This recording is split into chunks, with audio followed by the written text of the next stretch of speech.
Pesantren saya juga setiap tahun mengirimkan.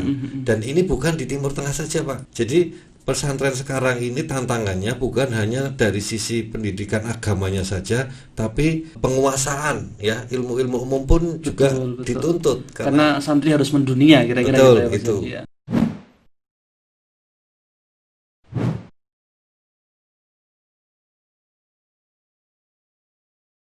Assalamualaikum warahmatullahi wabarakatuh.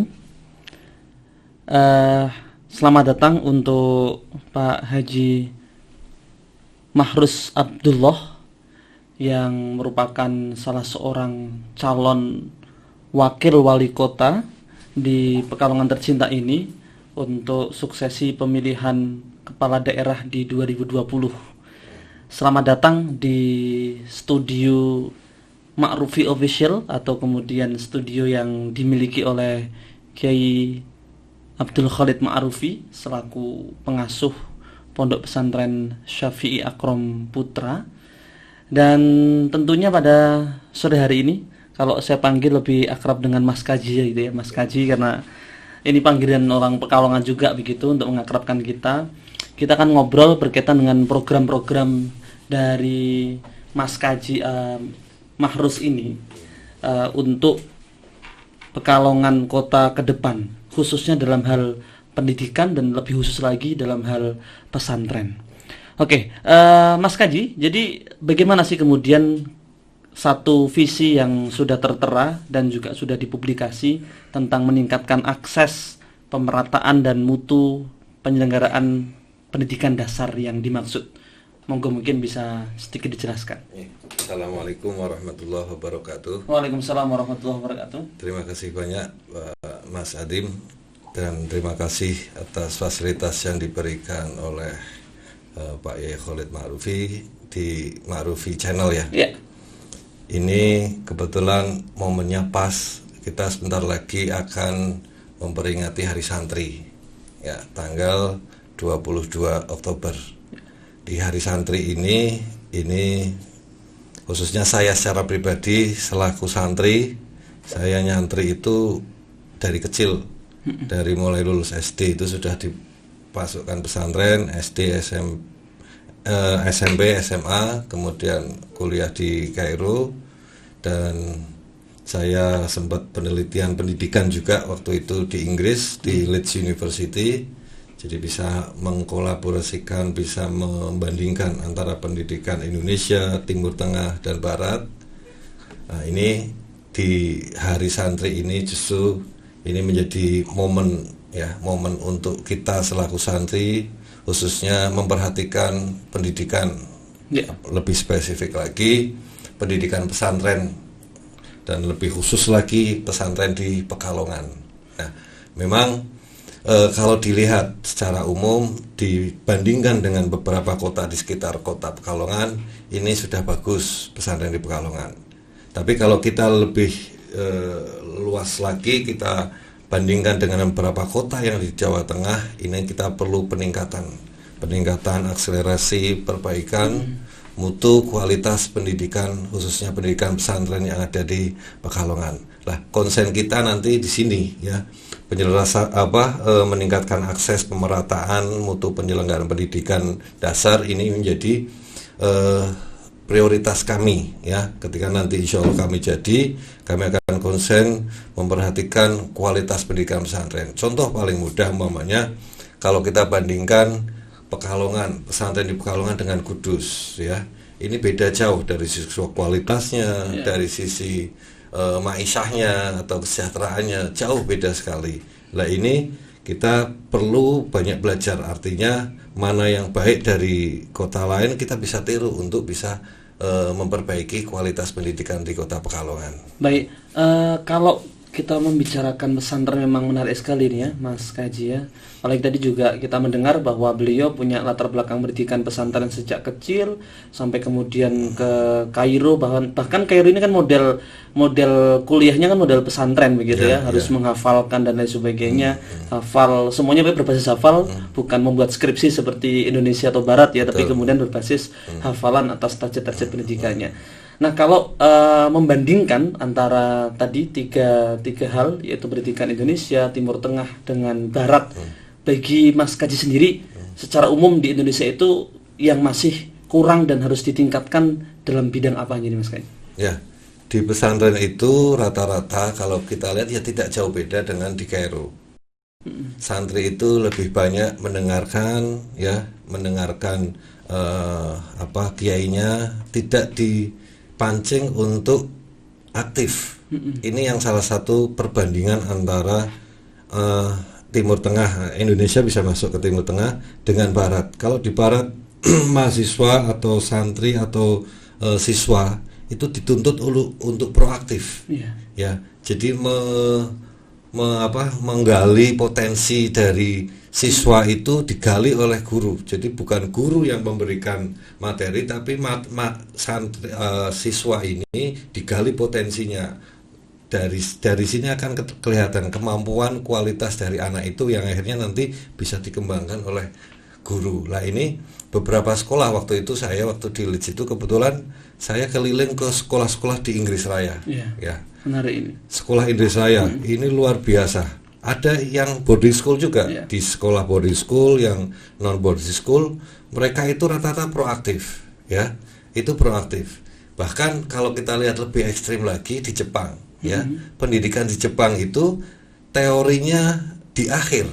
Jadi anak SD contoh, ada sekolah pendidikan di Jepang itu anak itu diminta untuk praktek dulu, baru teorinya di tahun-tahun akhir menjelang kelulusan, umpamanya kelas 1 sampai kelas 4. Di Surabaya ada pendidikan Jepang, dan itu ketika diadu untuk ujian, untuk praktek, memang kualitasnya jauh lebih bagus. Jadi memang basicnya praktek terlebih dahulu, sehingga memahami, baru kemudian teori masuk setelahnya. Setelah kemudian merasakan praktek kan akan lebih connect begitu ya, dibanding dijejal teori dengan berbagai macam yang luar biasa, menjadikan malah tidak fokus begitu ya Mas Haji. Betul. Nah ini memang salah satu catatan kita, artinya kita tidak bisa tidak menghapus tradisi yang sudah ada, tapi kita menambah, ya. Artinya santri ini dituntut untuk lebih proaktif. Bagaimana santri-santri ini lulusan pesantren ini punya kualitas yang bagus, potensinya digali untuk nanti pengabdian setelah pulang dari pesantren. Ini mengkolaborasikan, jadi lebih kolaborasi antara pendidikan Indonesia dengan Timur Tengah dengan Barat. Kalau ini bisa, saya yakin kualitasnya luar biasa. Baik, begitu Kiai. Apa nih Mas Kaji Mahrus ya? Jadi berkaitan dengan pesantren di Pekalongan, tadi juga Mas Kaji menyinggung bagaimana kemudian peningkatan kualitas. Ini juga berkaitan dengan visi, yaitu meningkatkan akses, pemerataan dan mutu penyelenggaraan pendidikan dasar. Ya, kemudian berarti mau nggak mau Kota Pekalongan yang sudah cukup bagus dalam segi pendidikan ini dituntut untuk berlari begitu ya, berlari untuk mengejar ketertinggalan, barangkali juga menyamakan dengan kota-kota yang lain, termasuk bagaimana kemudian pesantren yang jumlah secara data di Kementerian Agama itu ada 36 pesantren. Ada pesantren yang cukup tua, kita sebut contohnya ada Ribatul Muta'alimin, ada pesantren yang juga dengan sekolahnya yaitu Syafi Akrom, di mana kita berada ini, kemudian Kiai Khalid Ma'rufi yang juga mengasuh, kan ada SMA begitu ya, ada SMP begitu ya, dan ini tentu kemajuan ke depan dituntut begitu Mas Kaji. Nah, kira-kira sentuhan apa dari Mas Kaji yang kemudian agar pesantren itu benar-benar menjadi daya tarik yang luar biasa, sebagaimana disebut contoh di bagian timur ada Kudus, bagian selatan mungkin ada Jogja begitu ya, dan lain sebagainya. Contoh di Sirampok lah benda yang punya tradisi setiap tahun itu mampu memberangkatkan santrinya ke Timur Tengah. Ini kan salah satu adalah bahasa gitu ya. Strateginya adalah bagaimana pendalaman bahasa dan juga tidak bisa lepas dari turos atau kitab-kitab kuningnya. Nah, bagaimana dalam hal pesantren itu yang sudah memiliki kemandirian, sudah memiliki pola-pola pendidikan dan pembelajaran oleh para kiai-kiainya, agar setidaknya dituntut berlari itu, monggo Mas Kaji, bagaimana langkah-langkah pemerintah? Ya, saya lihat kalau di kita ya, khususnya pemerintah ini mungkin ada sedikit perbedaan atau perhatian antara sekolah negeri dengan swasta. Pesantren ini kan masuk kategorinya, klasifikasinya swasta. Ya. Nah, dari sisi mulai fasilitas, dari sisi pembiayaan, kalau di negeri kan ada BOP, ya. Kalau di swasta itu ada jasa, ya, jasa bagi sekolah swasta. Tapi ini belum bisa menyamakan atau mensetarakan, ya, mensetarakan kepentingan swasta dengan negeri. Masih terlihat ada sedikit perbedaan atau diskriminasi. Makanya kami nanti akan mengusulkan ketika jadi itu ada semacam BOPDA. Jadi bantuan operasional dari daerah ya, ini akan lebih bisa memuadalahkan, ya. Jadi di sini muadalah bukan hanya sekedar kurikulumnya, tapi muadalah dari sisi kesejahteraannya, ya, perhatiannya itu disamakan. Padahal tidak kalah, kalau kita lihat lulusan pesantren itu juga tidak kalah, ya. Ini yang perlu diperhatikan oleh pemerintah. Pemerintah di sini harus hadir, bukan hanya sekedar hadirnya memperhatikan saja, tapi lebih bagaimana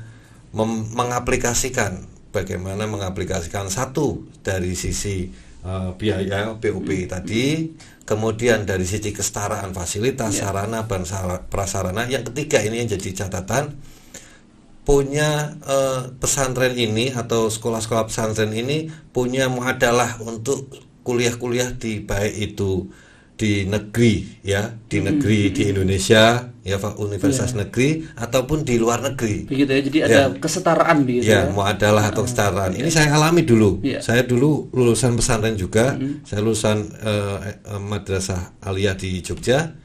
Di situ alhamdulillah sudah muadalah, tapi kan belum semuanya merata.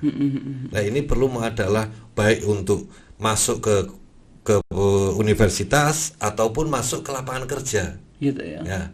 Ini banyak lulusan pesantren ini kalau masuk kerja banyak tidak diakui, ya, artinya mereka tidak punya sertifikat atau keterampilan, ya. Sekarang kan sudah banyak ini PLK ya, PLK pesantren-pesantren itu udah ada keterampilan ini kan bagus. Tinggal proses penyetaraannya yang dituntut, ya, bagaimana pemerintah hadir untuk memfasilitasi itu, gitu Mas. Jadi penyetaraan itu dari mulai BOP-nya, kemudian sarana prasaranya, kemudian muadalah di pesantrennya ini untuk bisa diterima di universitas atau di lapangan kerja, atau tadi yang disampaikan tadi itu bagus sekali.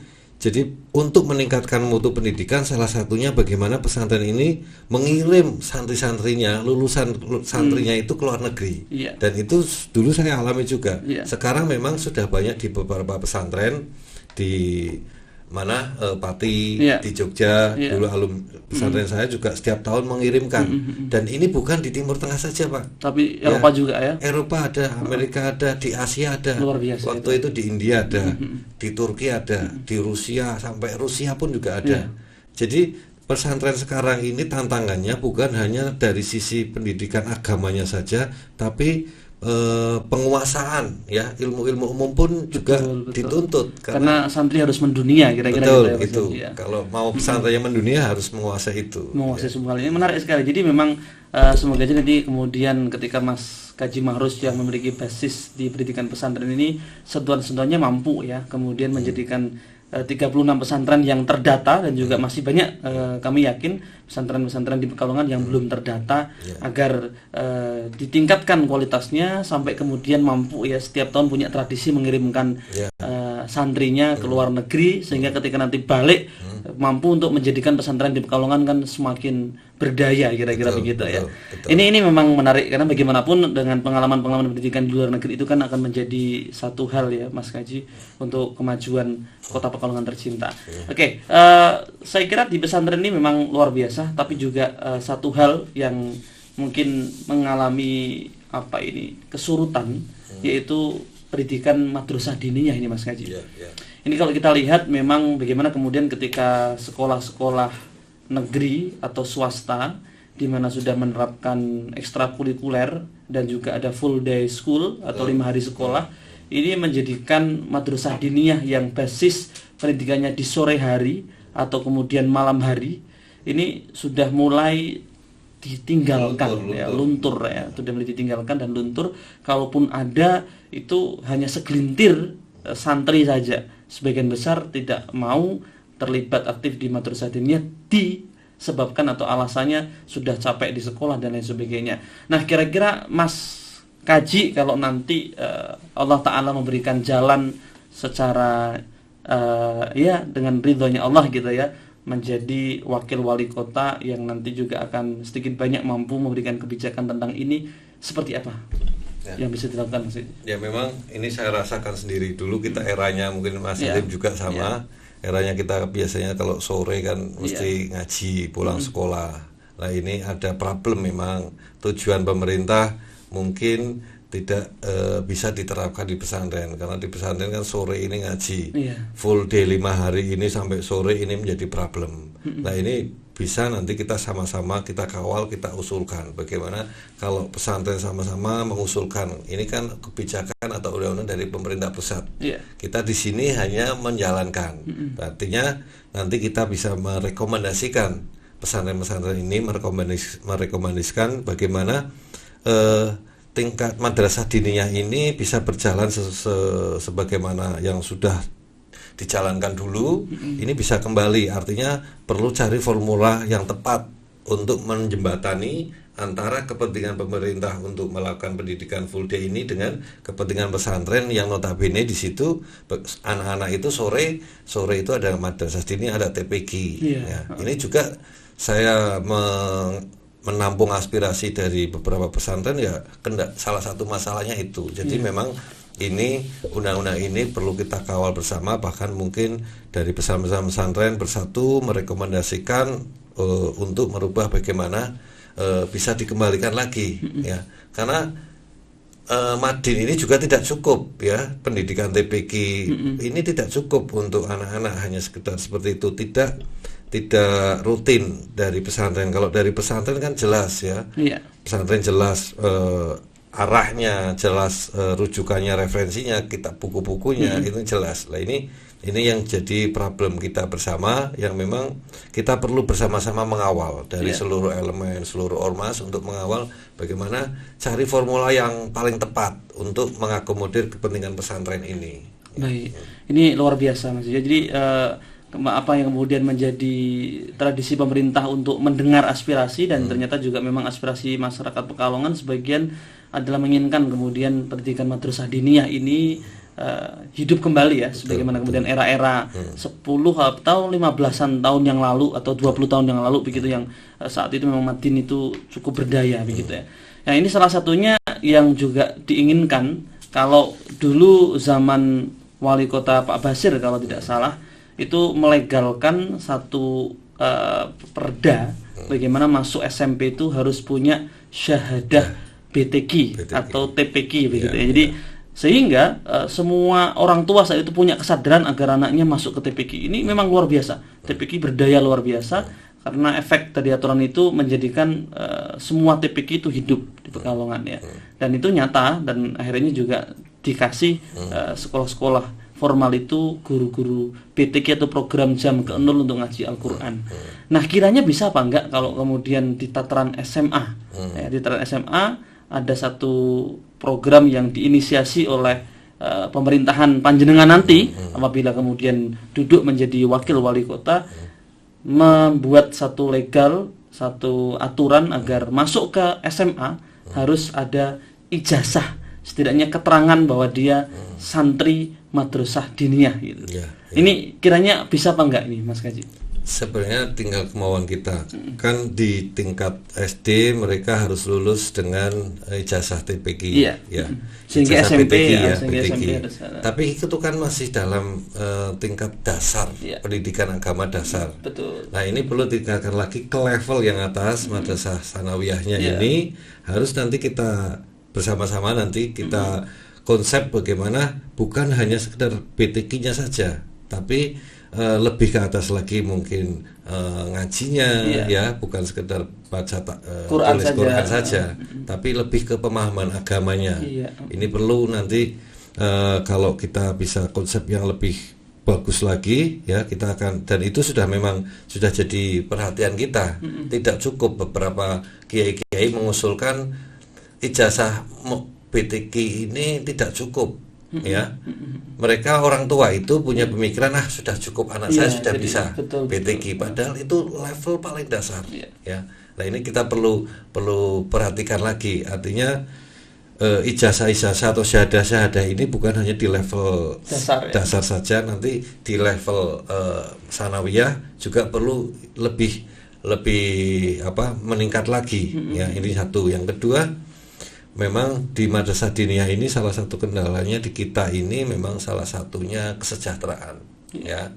Kita lihat, kita bandingkan coba antara kesejahteraan madrasah diniyah gurunya di Pekalongan dengan di Kudus umpamanya ya. Ini jauh beda. Di Pekalongan itu angkanya kurang lebih kan honornya 300 ya. Untuk Kudus itu kurang lebih 1 juta. Ini kan jomplang. Padahal dari APBD-nya juga nggak jauh beda ya. Tapi bagaimana kita mengkonsep, bagaimana kesejahteraan guru ini betul-betul diperhatikan, mereka bisa fokus. Saya lihat guru-guru yang di Madin ini kan ada salah satunya yang sambil kerja, cari penghidupan yang lain, mereka tidak fokus. Kesejahteraannya ini diperhatikan betul. Pendidikan umum saja diperhatikan, apalagi pendidikan agama yang mana ini jadi pondasi moral. Karena di misi kita yang paling utama adalah religiusitas. Ya, religiusitas ini tidak bisa kita bangun dengan mudah, tapi harus kita bangun dari pondasi awalnya, BTQ-nya sampai ke kesejahteraan gurunya. Guru akan bisa mengajar dengan fokus dan maksimal kalau kesejahteraannya diperhatikan. Dan ini saya dengan Bu Balkis sudah komitmen ketika jadi kita akan menaikkan kesejahteraan guru Madin. Wah, luar biasa. Ini menjadi hal yang menarik ya. Tentu kita catat bersama karena nanti di Ma'rufi Official ini juga akan ditonton oleh banyak viewers ya, masyarakat Pekalongan di sekitarnya. Tentu Mas Kaji Marus dengan Bu Balkis yang niat ingsun nanti ketika menjabat di Wali Kota dan Wakil Wali Kota Pekalongan di 2021 sampai 2024 kurang nggak salah ya. Itu kurang lebih ada 4 tahun nanti ke depan, insya Allah akan memberikan kesejahteraan bagi ustadz-ustadzah yang ada di madrasah diniyah dan juga TPQ dan juga pesantren tentunya gitu ya, di pendidikan keagamaan sebagai pondasi di misi religiusitas itu. Oke, terakhir menurut Mas Kaji Marus yang pengalaman lalang buana di santrinya begitu ya, sudah berpindah dari pesantren A ke pesantren B, apa sih kemudian menurut Mas Kaji Marus pesantren sumbangsih pesantren bagi bangsa dan negara? Ini terakhir mungkin sebagai closing statement. Closingnya ini padahal panjang ini kalau kita sumbangsihnya, karena pesantren ini sudah menunjukkan kontribusinya ketika negara kita berdiri. Di situ founding father kita dari kiai-kiai ulama-ulama itu memperjuangkan Indonesia ini dengan berdarah-darah. Ya, ini kalau kita lihat ke flashback ke belakang, tapi yang kita pikirkan untuk ke depan ini bagaimana satu, pemerintah itu memperhatikan mensetarakan antara sekolah negeri dengan swasta. Nanti konsepnya itu bagaimana, itu teknis, tapi bagaimana ada kesetaraan. Artinya pesantren tidak bisa kita nomor duakan. Pesantren tidak kalah juga dengan sekolah-sekolah swasta, di mana basicnya jelas dan itu juga memberikan kontribusi sesuai dengan visi kita religiusitas ini yang perlu kita perhatikan. Kesetaraan berarti mempunyai makna yang luas, kesetaraan fasilitasnya, sarana prasarana, kesejahteraannya. Kemudian yang paling penting lagi nanti ke depan yang kita akan coba lakukan, bagaimana pesantren Pekalongan ini lulusannya sementara ini untuk Pekalongan dari beberapa pesantren yang mengirim ke luar negeri itu bisa dihitung. Ya, ini nanti insya Allah kebetulan saya tahu, saya dulu sama teman-teman itu menjadi konsultan di pendidikan di Al Azhar, yang mau kuliah ke luar negeri khususnya ke Al Azhar itu kita kawal jaringan lah ya. Gitu ya. Itu kita akan maksimalkan, fasilitasi pesantren dan mencoba untuk memberangkatkan atau mengirim pesantren yang punya siswa yang kualitas, yang qualified, itu kita akan coba ke luar negeri. Dan itu nanti kalau kita lihat, kita bandingkan dengan pesantren di Gontor umpamanya. di kantor itu yang dikirim keluar itu nanti ada semacam Pengabdian pengabdian. Jadi mereka harus kembali dulu. Iya, betul. Ini kalau ini bisa dilakukan, insya Allah berproses, walaupun semua berproses. Tapi kalau itikadnya niat baik kita baik, bagus, dan itu bisa kita jalankan, insya Allah ke depan ini pesantren-pesantren di Pekalongan bisa menghasilkan, ya, bisa terlihat kualitasnya. Ini yang jadi problem utama, dan insya Allah ke depan juga akan kita kita perhatikan betul dan kita prioritaskan. Betul. Oke, terima kasih Mas Kaji. Begitu para pemirsa di Ma'rufi Official, apa yang sudah menjadi dialog singkat terkait dengan program pesantren di calon wali kota dan wakil wali kota Bu Balkis dan Mas Kaji Mahrus. Kebetulan yang hadir adalah Mas Kaji Mahrus. Dalam hal ini beliau memang sebagai seorang alumni santri pesantren, dan kemudian kalau santri itu tidak elok juga dikatakan alumni gitu. Jadi seorang santri gitu ya, seorang santri, karena memang hari ini juga beliau selalu mengaji dengan para kiai-kiai di Pekalongan. Tentu sebagai seorang santri mampu memahami bagaimana posisi pesantren, posisi madrasah diniyah ya, dan juga lembaga-lembaga keagamaan yang di Kota Pekalongan untuk bersama-sama menjadi satu lembaga pendidikan yang memiliki kesetaraan dengan pendidikan umum. Karena bagaimanapun pondasi untuk menuju visi religiusitas tidak bisa dibangun dengan semudah-mudahnya, tapi kemudian harus dipondasikan melalui pendidikan. Itu adalah pondasi yang paling utama untuk membangun Kota Pekalongan ke depan lebih religius tentunya. Oke, terima kasih tentunya atas kerawuhannya Mas Kaji Mahrus, atas meluangkan waktunya untuk bisa hadir di studio Ma'rufi Official ini, dan semoga informasinya bisa bermanfaat untuk warga masyarakat Kota Pekalongan. Saya Abdul Adim, mohon maaf yang sebesar-besarnya, mohon undur diri, dan assalamualaikum warahmatullahi wabarakatuh. Waalaikumsalam.